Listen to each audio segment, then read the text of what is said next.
মির্জা ফখরুল কইছে জনগণ গণভোট বুঝে না, সনদও বুঝে না। তো বুঝানোর দায়িত্বটা কার? না বুঝলে পলিটিশিয়ানদের। তো আপনি পারেন না কেন বুঝাইতে? আপনি বুঝান নাই কেন? জনগণ গণতন্ত্র কারে বলে বুঝে, বাংলাদেশি জাতীয়তাবাদ কারে বলে বুঝে? উনি জিজ্ঞাসেন কাউরে? সাধারণ জনগণের কথা বাদ দেন, বিএনপির একজন কর্মী সমর্থকরা জিজ্ঞেস করে দেখেন তো কি উত্তর পান। এর মধ্যে দেখলাম জয়নুল আবেদিন ফারুক গণভোটের না ভোট দেওয়ার আহ্বান জানাইছে। দেখেন এই নিরেট বেকুবড়ে আপনি কি বলবেন? হুদাই পলিটিক্স করে, পলিটিক্সের বোঝে না, পলিটিক্স করতে আসছে। এমপি মন্ত্রী মিনিস্টার হয়ে যায়, হুইপ হয়ে যায়। তার দলকে জুলাই সনদের বিরোধী, তার দল তো লাফাইতে লাফাইতে গিয়ে জুলাই সনদে সাইন করে এসেছে। গণভোট তো হবে জুলাই সনদের উপরে, মানে সে যেইটাই সাইন করে এসছে তার উপরে গণভোট হবে। এরা দেখেন দেশ চালানোর খায়েশ করে। আচ্ছা, তর্কের খাতিরে ধরে নিলাম বিএনপি জুলাই সনদের বিরুদ্ধে, তারপরে ধরেন গণভোট হয়েছে এবং জুলাই সনদ বিরোধীরা মানে বিএনপি আর আওয়ামী লীগও তো জুলাই সনদের বিরোধী, তারা না ভোট দিছে, ফলে গণভোটে না জিতে গেছে। তাইলে রক্তে লেখা জুলাই সনদের পরিণতি কি হবে? আমি কই না যে বিএনপি বড়, তাই তার নিজেই নিজে মারে। বিএনপি যখন না ভোটের ক্যাম্পেইন করবে তখন নিজের নিজেই কেমনে মারবে সেটা বুঝে নিতেছে। আসেন আগে একটা বিষয় একটু খোলাসা করে নি। আমার তো শত্রুর অভাব নাই, শত্রুরা বেশিরভাগই মূর্খসোদা। তাই মূর্খসোদারা এসে বলবে জুলাই সনদকে ফালতু কইছে এ পিনাকি কয়দিন আগেই। আজ জুলাই সনদ প্রেমে গদ হইছে। আমি এখনো মনে করি জুলাই সনদ ফালতু। এইটা আমরা বিপ্লবের পরে যে রাষ্ট্র তৈরি করতে চাইছিলাম, অন্তত আমি চাইছিলাম, সেটা করতে পারবে না। কিন্তু একটা দেশের সব রাজনৈতিক দল আলাপ আলোচনা করে এটা পর্যন্ত আগাইছে, সেটা একটা মূল্য আছে না?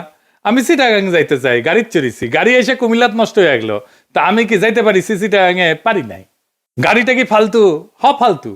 কুমিল্লা পর্যন্ত আসছি, সত্য আসছি, এটা কি ফেলাই দিতে দিয়ে ঢাকার দিকে রওনা দিব, নাকি চান্সে থাকবো অন্য গাড়ি চেয়ে চিটাগাঙের দিকে যাবো? চিটাগাঙের দিকে যাবো। তো বোঝা গেছে জুলাই সনদ হ্যাঁ ভোট পাইলে ভালো, রাজনৈতিক দলের সমঝোতা জনগণ মাইনে নিছে, এটা বোঝা যাবে। আর যদি না ভোট পায় তাইলে জনগণের আকাঙ্ক্ষাকে রাজনৈতিক দল ধারণ করতে পারেনি, এটাই বোঝা যাবে। বিষয়টা একটু জটিল মনে হইতেছে, আমরা একটু গভীরে গিয়ে আলাপ করব। আসেন আল্লাহর নামে শুরু করি। অনেক এখন কইতেছে গণভোটে না জয়ী হইলে আমরা কি 2024-এর 5ই আগস্টের আগে ফিরে যাব? না, যাব না। কেন যাব না সেটা বুঝতে হইলে একটা গভীর দার্শনিক আলাপে প্রবেশ করতে হবে। আবার ডরেন না, চেলচেলায় বুঝা যাবেন। এই বিষয়গুলো বোঝা দরকার আছে সবার। এটা না বুঝলে রাজনৈতিক দলগুলো সবসময় মাথায় কাঁঠাল ভেঙে খাবে আর ধুনফুন বুঝাবে, ওরা নিজেরাই বুঝে না। তো ইতিহাসকে, রাজনীতিকে, ঘটনাকে ব্যাখ্যা করতে শিখবেন, তাইলে মজা লাগবে। এরপরে কখনো পিনাকের ভিডিও যদি নাও আসে তাইলে নিজে নিজে পথ চিনে নিতে পারবেন। এটাতেই বুঝবেন কেন হাসিনা বা আওয়ামী লীগের প্রত্যাবর্তন আর সম্ভব না। এই দার্শনিক আলোচনায় বুঝবেন কেন বাংলাদেশ আর কখনো পাকিস্তান হবে না, এটাও বুঝবেন। কেন বাংলাদেশকে আর কখনো পদানত করতে পারবে না ইন্ডিয়া, এটাও বুঝবেন। আসেন এই আলাপে ঢুকি। 2024 বলেন, 1971 বলেন, বা ফরাসি বিপ্লব বলেন, এগুলো বুঝতে হলে আমাদের একজন ফরাসি দার্শনিক আলাবাদিউরের শরণাপন্ন হইতে হবে, নাইলে আমরা কখনো 2024 বুঝবো না। আর সারাক্ষণ আতঙ্কে থাকবো এই হাসিনা বোধহয় চট করে ঢুকে গেল, আবার ফেসিবাদ ফিরে আসলো নাকি। উনি জন্ম নিয়েছিলেন 1937 সালে, আমার চাইতে 30 বছরের বড়। একজন ফরাসি দার্শনিক, সাহিত্যিক, নাট্যকার, রাজনৈতিক চিন্তাবিদ, একসাথে মেলা কিছু, একই অঙ্গে অনেক রূপ। আলাবাদিও জনগণের জীবনের সেই মুহূর্তগুলোকে বুঝতে চান, বোঝাইতে চান যেখানে পুরনো নিয়ম ভেঙে পড়ে এবং নতুন সত্য জন্ম নেয়। আমাদের জন্য খুবই প্রাসঙ্গিক। তিনি মনে করেন সত্য নির্দিষ্ট ঘটনার মাধ্যমে প্রকাশিত হয় এবং মানুষ সেই সত্যর মাধ্যমে নতুন পরিচয় তৈরি করে। তার মূল দার্শনিক অবদানগুলোর মধ্যে একটা হইতেছে ইভেন্ট থিওরি। এটাই ওনার সবচেয়ে বড় অবদান। তিনি বলেন যে সমাজ সাধারণত স্থিতিশীল অবস্থায় থাকে, এটাতে উনি বলছেন বিইং। হাসিনার আমলে যখন সবাই মনে করতেছিল আর কিছু হবে না, হাসিনা না মরা পর্যন্ত ক্ষমতায় থাকবে, সেইটা হইতেছে বিইং। কিন্তু হঠাৎ কিছু মুহূর্ত আসে যখন আগে সব নিয়ম ভেঙে যায়, এটাকে বলেন উনি ইভেন্ট, এবং নতুন সত্য তৈরি হয়। আর যারা সেই সত্যকে ধারণ করে তারা হয়ে ওঠে সাবজেক্ট। চারটা ধারণা: বিইং, ইভেন্ট, ট্রুথ, সাবজেক্ট। এটাই উনার দর্শনের কেন্দ্র। কঠিন লাগতেছে? লাগারই কথা, আমারও কঠিন লাগেছিল, বুঝতে মেলা সময় গেছে। আচ্ছা, আরো একটু বুঝাই বলতেছি। হ্যাঁ, বিইং বা অস্তিত্ব বা স্থিতাবস্থা, এটা বলতে বোঝায় যে যে অবস্থায় সবকিছু চলতে থাকে সেখানে নিয়ম অভ্যাস রীতি ক্ষমতা সব স্থির হয়ে থাকে, সেখানে সত্য প্রকাশ পায় না, সেখানে মানুষ নিজেদের গভীর সম্ভাবনাকে চেনে না। আমরা কি করতে পারি, আমাদের পক্ষে কি করা সম্ভব, মানুষ বুঝতে পারে না। যেমন হাসিনার শাসন যে টিকবে না, এটা অনেকে বুঝতে পারে নাই। এটি স্থিতাবস্থা। এটা যারা দেখতে পারে, যারা বলে হাসিনা টিকবে না, তারা তাদেরকে উপহাস করছে। এইটাকে স্বাভাবিক চলমান অবস্থা বলে, যেখানে পৃথিবী যেমন আছে তেমনই থাকবে। এই অবস্থায় মানুষ এবং সমাজ নিজেদের সীমাবদ্ধতা আর শক্তি নিয়ে সচেতন না, তার মধ্যে পরিবর্তনের কোনো আকাঙ্ক্ষা জাগে না, শুধু চলিচ্ছে চলিচ্ছে আর চলিচ্ছে। তার মানে বিইং হইতেছে স্থির অভ্যস্ত নিয়ম মাফিক অস্তিত্ব। এখন অনেকে কয় না যে পিনাকি দেশটাকে অস্থিতিশীল রাখতে চায়, এরা হইতেছে সেই স্থিতাবস্থার ফুট সোলজার, যারা চায় বাংলাদেশ আগে যেমন ছিল সেরকমই থাকুক। 2 নম্বরে হইতেছে ইভেন্ট বা বিচ্ছেদ মুহূর্ত। ইভেন্ট হইল যেই মুহূর্ত স্বাভাবিক অবস্থার ভিত ফাটায় চুরমার কইরা দেয়। এই বিইং বা স্বাভাবিক অবস্থা, স্থিতাবস্থা, এটার ভিত একেবারে চুরমার কইরা দেয়, ওইটাকে ভেঙে নতুন সম্ভাবনার দ্বার খুলে দেয়, যার আগমনটা আগের নিয়ম দিয়ে ব্যাখ্যা করা যায় না, যা হঠাৎ সত্যের আবির্ভাব ঘটায়। তাই ইভেন্ট আসলে একটা বিচ্ছেদ, এটাকে উনি বলছেন রাপসার, ভেঙে পড়ে, যেখানে পৃথিবী আগের মতো থাকে না, বাংলাদেশও আগের মতো নাই 2024-এর অগাস্ট বিপ্লবের পরে। এই ইভেন্টে হঠাৎ সত্যের উদ্ভব ঘটায়, পুরানো নিয়ম থেকে বিচ্ছেদ ঘটায়। 2024 সেই ইভেন্ট, সেই রাপসার, সময়ের গর্ভ থেকে চিৎকার করে রক্তস্নাত হয়ে জন্ম নেওয়া নতুন সময়। এরপরে আসে ট্রুথ। এই ট্রুথ মানে সত্য না, এই ট্রুথ হইল ইভেন্ট থেকে জন্ম নেওয়া এক নতুন সম্ভাবনা, এক নতুন নীতি, এক নতুন দিশা, যা সেই স্থিতাবস্থার পুরনো নিয়মকে চ্যালেঞ্জ করে, যা ধীরে ধীরে বাস্তবতাকে পরিবর্তন করতে পারে। তার মানে ট্রুথ একটা পথ, যা ইভেন্টের ভিতর থেকে উঠে আসে এবং ধীরে ধীরে পৃথিবীকে নতুনভাবে প্রকাশ করে। ট্রুথ হইতেছে ইভেন্ট থেকে জন্ম নেওয়া এক নতুন সম্ভাবনার পথ। এরপরে আসে সাবজেক্ট। সাবজেক্ট হইতেছে সেই ট্রুথ বা সেই সত্যের ধারক, মানুষ, জনতা। বাদিউ বলেন যে মানুষ জন্মগতভাবে সাবজেক্ট না, সাবজেক্ট হয়ে উঠতে হয়। ইভেন্টের সত্যকে গ্রহণ কইরা ট্রুথের প্রতি বিশ্বস্ত থেকে নতুন পথকে রক্ষা এবং এগিয়ে নিয়ে পুরনো বিইং এ ফিরে না যাওয়াটাই হইতেছে সাবজেক্টের কাজ। এই সাবজেক্ট ট্রুথের বাহক, বাংলাদেশের মানুষ এই সাবজেক্ট। এখন তার ভিতরে একটা নতুন চেতনার উন্মেষ হইছে ইভেন্টের ফলে, তার ভেতরে একটা সত্য জায়গা উঠছে, সে জিনিসের সম্ভাবনা জানে, সে এই ইভেন্টের বিপ্লবের সত্যকে ধারণ করে এবং তার ভিতর দিয়ে নতুন বাস্তবতা তৈরি করার চেষ্টা করে। সাবজেক্ট সবসময় ইভেন্টের সত্যকে নিজের দায়িত্ব হিসেবে গ্রহণ করে। 4টা ধারণা সম্পর্কে আবারও এডিটর সাহেব পাশে লিখে দেন। অস্তিত্ব বা বিইং, যে অবস্থায় আমরা চুপচাপ চলি। 2 নাম্বার ইভেন্ট, যা সেই অবস্থায় ফাটল ধরায়, রাপচার ঘটায়, ভেঙ্গে ফেলে, যা বিপ্লব 2024-এর। ট্রুথ, যে নতুন দিশা সেই রাপচার থেকে, ইভেন্ট থেকে জন্মায়। সাবজেক্ট, যে মানুষ সেই নতুন দিশাকে ধারণ করে এগায় যায়। এক বাক্যে যদি বুঝায় বলি, অস্তিত্বের নীরব স্থবিরতার মধ্যে হঠাৎ ঘটে যাওয়া বিপ্লব থেকে যে নতুন সত্য জন্ম নেয় এবং যে জনগোষ্ঠী সেই সত্যের প্রতি বিশ্বস্ত থাকে, সেই পরিণত হয় সাবজেক্টে। তাহলে জুলাই সনদের নৈতিক ভিত্তি কি, ইভেন্ট নাকি ভোট? বাংলাদেশ একটা নতুন কালপর্বে প্রবেশ করছে, সেখানে জুলাই সনদ উত্থিত হয়েছে বিপ্লব থেকে, ইভেন্ট থেকে। তাই জুলাই সনদ গণভোটে হাইরা গেলেও তার বৈধতা হারায় না। জুলাই সনদ হইতেছে জনগণের উত্থানে জন্ম নেওয়া নতুন ভিত্তিনীতি। এটা ভোটে জেতা দিয়ে তৈরি হয় না। এই ভিত্তিনীতি তৈরি হয় ঐতিহাসিক ঘটনাবলী, উত্থান, জনক্ষমতা, সামাজিক রূপান্তর এবং সম্মিলিত দাবির ভিত্তিতে। বিএনপি বলে না সংসদে যে সবকিছু ঠিক করব, ভোটে সবকিছু ঠিক হবে না। ভিত্তিনীতি তৈরি হয় বিপ্লবে, অভ্যুত্থানে, জনগণের আকাঙ্ক্ষায়, গণ আকাঙ্ক্ষায়, ভোটে না। জুলাই সনদ ঐতিহাসিকভাবে জন্ম নেওয়া নতুন ভিত্তি চুক্তি। ভোট তার বৈধতা বাড়াইতে পারে বা কমাইতে পারে, কিন্তু বাতিল করতে পারে না। জুলাই সনদ কোনো দলীয় প্রতিশ্রুতি না যে ভোটে হারলে বাতিল হয়ে যাবে। এটা হইল বর্ষা বিপ্লবের রাজনৈতিক ফল, জনসম্মতির উপরে লেখা দলিল, 25টা রাজনৈতিক শক্তির সই করা কাঠামো, ইতিহাসে জন্ম নেওয়া নতুন ভিত্তি। এইটা এক্সট্রা কনস্টিটিউশনাল সত্য মুহূর্ত। এইগুলোর কারণে জুলাই সনদ একটা ভিত্তিনীতি অস্থায়ী হইতে পারে, এটা গণভোটে স্থায়ী হবে। আর যদি গণভোটে না ভোট পায়, তারপরেও একটা নতুন সত্য উত্থিত হবে, সেটা আমরা আসব। এইবার আসেন আর একটা বিষয় দিয়ে একটু এটা বুঝে দেখি। আরেকজন দার্শনিকের আলোচনা একটু বুঝে দেখবো। এখন কইবে আমার ক্ষুদ্র ভাতার ভগিনা আজকে দর্শন দিয়ে একেবারে ভাগাভাগি করে ফেলছে, মাথার উপর দিয়ে যাইতেছে না, মাথার উপর দিয়ে। আমি জানি অনেকেই বুঝতেছেন। আসেন আর একটা বিষয় বুঝে দেখি, সেটা বৈধতা, জনবৈধতা। ভোট নিয়ে চিল্লাইতেছে না বিএনপি, এইটার বিরুদ্ধে তো তত্ত্ব দাঁড় করাইতে হবে, দার্শনিক বোঝাপড়া পরিষ্কার করতে হবে। আসেন সেটা বুঝে দেখি। কার্ল স্মিথ বলে একজন জার্মান দার্শনিক ছিলেন। ওনার সবচেয়ে বিখ্যাত ধারণা বা বিখ্যাত উক্তি হইতেছে, sovereign is he who decide the exception. ইংরেজি যেহেতু কইছে ঠিকই কইছে, তাই না?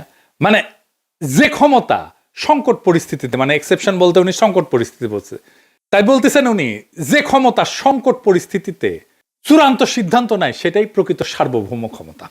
আর একটু বুঝে দেখি, খুব চমৎকার একটা বিষয়। কিন্তু সংবিধান ভেতরে নিয়ম সাধারণ সময় চলে, কিন্তু সংকট এলে সংবিধান কাজ করে না, নিয়ম কাজ করে না, সিদ্ধান্তই রাজনীতিকে নির্ধারণ করে। সেই সংকটময় মুহূর্তে নেওয়া সিদ্ধান্তই সংবিধানের গভীর দুর্বলতা এবং সীমা উন্মোচিত করে। এটাই স্মিথের ডিসিশনিজম বা সিদ্ধান্তমূলক তত্ত্ব। তাই যদি না ভোট পড়ে, তাইলে স্মিথের সেই ডিসিশনের মতোই সংবিধানের ভেতরে থাকা লুকানো দুর্বলতা, সীমা, দ্বন্দ্ব প্রকাশ করে দেবে। এটাকে বলা যেতে পারে সংবিধান যে ভুয়া সেটা উন্মোচন করে দেবে। এই সংবিধানের ভুয়াত্ব সাধারণ সময় ঢাকা থাকে, না জিতলে সংবিধানের সেই অমীমাংসিত বিরোধগুলো উপরে উঠে আসবে, তার ভুয়াত্বগুলো উন্মোচিত হয়ে যাবে। কোন দ্বন্দ্বটা সামনে আসবে? জনগণ বনাম দলীয় এলিট, কনস্টিটিউয়েন্ট পাওয়ার বনাম কনস্টিটিউয়েট পাওয়ার, মানে জনসার্বভৌমত্ব বনাম দলীয় আধিপত্য, অতীতের সেন্ট্রালাইজ রাষ্ট্র বনাম জুলাই উত্থানের দাবি করা নতুন কাঠামো, সংবিধানের পুরনো ভাষা বনাম রাজনৈতিক বাস্তবতা। সংবিধান সাধারণ সময়কে নিজেকে সম্পূর্ণ দেখাইলেও স্মিথের মতে সংকটে তার আসল দুর্বলতা প্রকাশ পায়। আমাদের প্রিয় সলিমুল্লাহ খানের প্রিয় দার্শনিক আছে লাকা, উনি একটা কথা বলেন, জুইসাস বাংলায় সরাসরি মানে হইতেছে স্বাধীন, তীব্র, অপ্রতিরোধ আকাঙ্ক্ষা, নিজের অস্তিত্বের পরিপূর্ণতা, নিষিদ্ধ বা দমন করা আনন্দ, ইচ্ছার মুক্তি, অতি নিয়ন্ত্রণের বিরুদ্ধে স্বাধীনতার বিস্ফোরণ। রাজনীতিতে জুইসাস বলতে বোঝানো হয় জনগণের নিজস্ব তীব্র ইচ্ছাশক্তি, দমন করা রাজনৈতিক আকাঙ্ক্ষার প্রকাশ, স্বাধীনতার অনুভূতি, রাষ্ট্রশক্তির উপরে নিজেদের নিজস্ব ক্ষমতার দাবি, যা কোনো দল, সংসদ, নিয়ম দিয়ে পুরোপুরি নিয়ন্ত্রণ করা যায় না। না ভোটের যদি জয় হয়, তাহলে জনগণের সেই তীব্র ইচ্ছাশক্তির জয় হবে, জুইসাসের জয় হবে। জনগণ না ভোট দেওয়ার অর্থ হচ্ছে আমি তোমার ঐক্যমত কমিশনে বসে লেখা সংস্কার কমিশন দিনা, অর্থাৎ জনগণ নিজেরাই সিদ্ধান্তের উৎস। জনগণের আকাঙ্ক্ষা আর দলীয় বোঝাপড়া এটা পৃথক। জনগণ সংবিধানের উপরে কনস্টিটিউয়েন্ট পাওয়ার হিসেবে, সার্বভৌম ক্ষমতা হিসেবে আত্মপ্রকাশ করবে না ভোটের মাধ্যমে। তাইলে হ্যাঁ ভোট দিলে জুলাই সনদ জনগণের ভোটে বৈধ হবে, না ভোট দিলে জনগণের ভোটে সংবিধানের সীমা উন্মোচিত হবে। সংবিধানের সীমা বিষয়টা আর একটু বুঝেনি, তাছাড়া বিষয়টা খুব স্পষ্টভাবে বোঝা যাইতেছে না। একই জিনিস বারবার আসতেছে বলে বিরক্ত হয় না, এই বিষয়টা খুব গভীরভাবে আমাদের বুঝে থাকা দরকার। খুব জটিল বিষয়, কিন্তু এটা না বুঝলে আমাদের মাথায় কিন্তু সবসময় কাঁঠাল ভেঙে খাবে। সংবিধানের গভীর দুর্বলতা বা সীমা বলতে আসলে কি বোঝানো হয়? সংবিধান সবসময় দুইটা স্তরে কাজ করে। কনস্টিটিউয়েন্ট পাওয়ার, পাশে লিখে দেন এডিটর সাহেব, লেখা, নিয়ম, ধারা, প্রতিষ্ঠান। আর কনস্টিটিউয়েন্ট পাওয়ার, জনগণের মূল সার্বভৌম ক্ষমতা।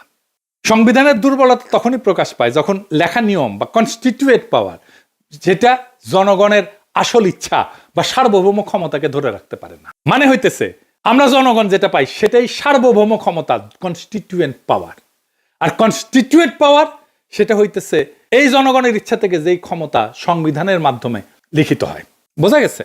আমার ইচ্ছাটা হচ্ছে সার্বভৌম ক্ষমতা, লেখালেখিটা হচ্ছে কনস্টিটিউয়েন্ট পাওয়ার। তার মানে সংবিধান যখন আমার জনগণের সার্বভৌম ইচ্ছাকে ধারণ করতে পারে না, ওখানে যেটা লেখা আছে আর জনগণের যেটা সার্বভৌম ইচ্ছা, সেই দুটো এক না, তখনই এই ফাটল তৈরি হয়। এটি সীমা। সংবিধান অনেক সময় রাজনৈতিক বাস্তবতা ধরে রাখতে ব্যর্থ হয়। কখন? যখন রাষ্ট্রযন্ত্র বদলায়, জনগণের রাজনৈতিক আকাঙ্ক্ষা বদলায়, আন্দোলন বা বিপ্লব হয়, পুরনো দল, পুরনো রাষ্ট্র কাঠামো যখন ভেঙে পড়ে, নতুন বৈধতা চায় যখন জনগণ, তখন সংবিধানে পুরনো লেখা সেই নতুন বাস্তবতাকে ধারণ করতে পারে না। এই অক্ষমতা একটা গভীর দুর্বলতা সংবিধানের। সংবিধান কেবল নিয়ম বলে, কিন্তু সংকটে কাজ করার ভাষা থাকে না তার। স্মিথের ভাষায় নিয়ম শুধু স্বাভাবিক সময়ের জন্য, সংকটে সে অক্ষম। নিয়ম স্বাভাবিক সময়ের জন্য, সংকটে সে অক্ষম। সংবিধান স্বাভাবিক সময়ের জন্য, সংকটে সংবিধান না, জনগণের সার্বভৌম ইচ্ছা। তখন সিদ্ধান্ত রাজনীতির আসল চেহারা দেখায়। যখন নির্বাচন ভেঙে পড়ে, রাষ্ট্র ব্যর্থ হয়, শাসক পালায়, হাসিনা যেমন পালাইছে, জনগণ রাস্তায় নেমে আসে, সংবিধান বলে না কি করতে হবে। এটাই ফল্ট লাইন, এটাই সংবিধানের সীমা। সংবিধান দাঁড়ায় থাকে দলীয় ভারসাম্যের উপরে, জনগণের উপরে না। বেশিরভাগ দেশের মতো বাংলাদেশেও সংবিধান রচিত হয় দলীয় সমঝোতায়। শাসক দলই ব্যাখ্যা করে, আদালত রাজনৈতিক চাপের বাইরে না। ফলে সংকট আসলে দলীয় স্বার্থে আগে আসে, জনগণ সার্বভৌমত্ব আগে আসে না। এটাই সংবিধানের সীমা। সংবিধান নিজেকে পরিবর্তন করার ক্ষমতা নিজেই আটকায় দেয়। সংবিধানের সবচেয়ে বড় দুর্বলতা হলো নিজেকে পরিবর্তন করতে একই রাজনৈতিক শক্তির অনুমতি লাগে। যদি সংসদ দখলে থাকে, দলগুলো ক্ষমতা নির্ভর হয়, তাহলে সংবিধান বদলানো যায় না। রাষ্ট্র ভেঙে পড়লেও বদলানো যায় না। তাই আমরা পারতেছি না এখন সংবিধান বদলাইতে, কারণ সংবিধানই বলে যে সংখ্যাগরিষ্ঠতার মতামত লাগবে সংবিধান বদলাইতে। এটি স্ট্রাকচারাল উইকনেস। সংবিধান জনগণের সার্বভৌমত্বকে ইনস্টিটিউশনালাইজ করতে পারে না। সংবিধান ধরে নেয় যে জনগণ 5 বছরে একবার ভোট দেবে, বাকি সময় রাষ্ট্রই জনগণের প্রতিনিধি। জনগণ পরোক্ষভাবে সার্বভৌম, কিন্তু জুলাই উত্থানের মতো পরিস্থিতিতে জনগণ সরাসরি ক্ষমতা প্রয়োগ করছে। দলীয় কাঠামো ভেঙে গেছে, বিদ্যমান নিয়ম আর যথেষ্ট থাকে না। সংবিধান এই সরাসরি সার্বভৌমত্বকে ধারণ করতে পারে না। এটাই সংবিধানের ডিপ লিমিট, সব দেশের, শুধু আমাদের দেশের না। সেজন্য আমরা সংবিধানের বদল চাইছিলাম, নতুন সংবিধান চাইছিলাম। সংবিধান রাষ্ট্রযন্ত্রের শক্তির সামনে দুর্বল। সংবিধানে লেখা থাকে নাগরিক অধিকার, আইনের শাসন, স্বাধীন নির্বাচন। হয়েছে? সংবিধান তো ছিল, হাসিনার আমলে হয়েছে? হয় নাই। বাস্তবে সেনাবাহিনী, ব্যুরোক্রেসি, গোয়েন্দা সংস্থা, পুলিশ, আদালত, দলীয় আধিপত্য, এগুলো লিখিত সংবিধানের উপরে উঠে যায়। সংবিধান তখন একটা কাগজ হয়ে যায়, রাষ্ট্রযন্ত্রের সামনে দুর্বল। সংবিধান তো আমাদের অধিকারকে রক্ষা করতে পারেনি, সংবিধান তো ফ্যাসিবাদকে আটকাইতে পারেনি। তাই বর্ষা বিপ্লবের মধ্যে দিয়ে নতুন যে গণচুক্তি হয়েছে, সেটা স্বীকৃতি দিতে পারে না। এই জন্যই জনগণকে নতুন চুক্তি লিখতে হয়, নতুন সংবিধান লিখতে হয়। এটাই কনস্টিটিউয়েন্ট পাওয়ার। তাই গণভোটে যদি হ্যাঁ পড়ে, মানে জনগণ সনদের প্রস্তাবগুলো সরাসরি অনুমোদন করছে, এটা সনদের পপুলার ম্যান্ডেট তৈরি করবে। সনদ তখন মুভমেন্ট ডকুমেন্ট থেকে জন অনুমোদিত একটা রোড ম্যাপে পরিণত হবে। দলগুলোর উপরে সনদ বাস্তবায়নের নৈতিক রাজনৈতিক বাধ্যবাধকতা তৈরি হবে। সনদ তখন ভবিষ্যৎ সংবিধান সংশোধনের একটা ঐক্যমতের একটা ভিত্তি হয়ে দাঁড়াবে। এডিটর সাহেব লিখে দেন, হ্যাঁ ভোট সনদকে বৈধ এবং জনপ্রতিনিধিত্বমূলক দলিল হিসাবে গ্রহণ করবে। আর না হইলে জনগণের কনস্টিটিউয়েন্ট পাওয়ার প্রকাশ হবে, যেটা সবচেয়ে গুরুত্বপূর্ণ। না জেতা মানে সনদ বাতিল না। জনগণ বলছে আমি সার্বভৌম, আমি ঠিক করব। আমরা কাগজ তৈরি করিনি, আমরা চাই নিজেরাই ভবিষ্যতের নিয়ম নির্ধারণ করতে। জনগণ বলছে দলীয় প্যাকেজ না, আমরা নিজেরাই সংবিধানের ভিত্তি চুক্তি লিখব। এটাই হইল কনস্টিটিউয়েন্ট পাওয়ারের ঘোষণা, যেই ক্ষমতা দিয়া নতুন সংবিধান লেখা হয়। না মানে জনগণ বিদ্যমান সনদকে ছাড়াই যায় নিজেদের হাতে সংবিধান রচনার কাজ হাতে নিতে চায়। তাই হ্যাঁ হোক বা না হোক, কোনো ফলই এই জাতিকে হাসিনার ফ্যাসিবাদের পুরনো অন্ধকারে ফেরত নিয়ে যাবে না। কারণ এই গণভোট দলীয় স্বার্থের খেলা না, এটা জনগণের সার্বভৌম ক্ষমতার ঘোষণা। হ্যাঁ জিতলে সনদ পাবে বৈধতা, আর না জিতলে বোঝা যাবে বাংলার মানুষ দলীয় স্ক্রিপ্ট মানে না। তারা নিজেরাই নিজেদের ভবিষ্যৎ এবং সংবিধান লেখার দায়িত্ব নিতে চায়। গণভোটের ফল যাই হোক, এটা একটাই সত্য প্রকাশ করে, রাষ্ট্র আর দলের না, জনগণের। এটাই বর্ষা বিপ্লবের বিজয়, এটাই ছাত্র জনতার বিপ্লবের বিজয়, এটাই 2024-এর বিপ্লবের বিজয়। ইনকিলাব জিন্দাবাদ।